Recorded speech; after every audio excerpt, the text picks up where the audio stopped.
Sometimes, as scholars and as researchers, we have to take risks for peace. As one former combatant said, with the same ferocity, with the same fierceness that we fought for war, we want now to fight for peace. Who could be opposed to something as valuable as peace? It's a process, it's ongoing, it doesn't finish, you have to keep working hard at it. Part of conflict transformation and building peace are those very human interactions. Literally sharing and breaking bread with people that we usually consider to be our deadly and mortal enemies. The reality of human life is that the solution to every problem contains within it the seeds of a new problem.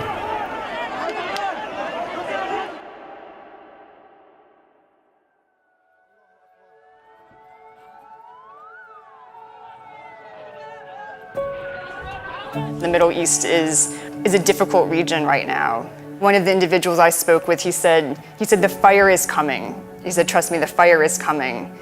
Today's conflicts in the Middle East are leading to the deaths of hundreds of thousands of people. But we can't build for peace in the Middle East until there's a pause, a halt to this bloody rising tide of violence, death and fatality. What is going on in the world today has been going on since the dawn of civilization. And that's change, that's turmoil, that's conflict. No victory. Conflict grinds on. But there is one thing I really do believe in, that I'm very passionate about, and that's clever counter-terrorist measures. And if possible, measures that can lead to the reduction of violence, the management of conflict, so that we might have the opportunity to build for peace.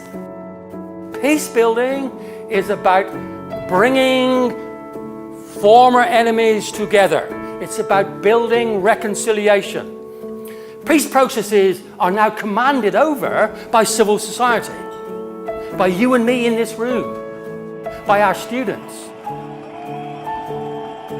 If you listen long enough, if you read enough of what they say and have said, you can find little edges. And that's the way it is in the peace process. You've got to find the first little tiny handhold and then a place to put a toe, and then gradually you get yourself up, you get a little confidence, and you get to the end of the process.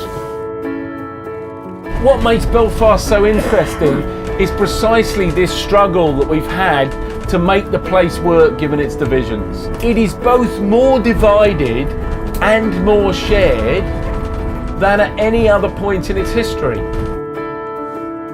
In many ways, we live in a city which is so much more comfortable with itself. Look at that on the right, love that barbecue. But it has also got that violence mapped onto it and memorialised onto it.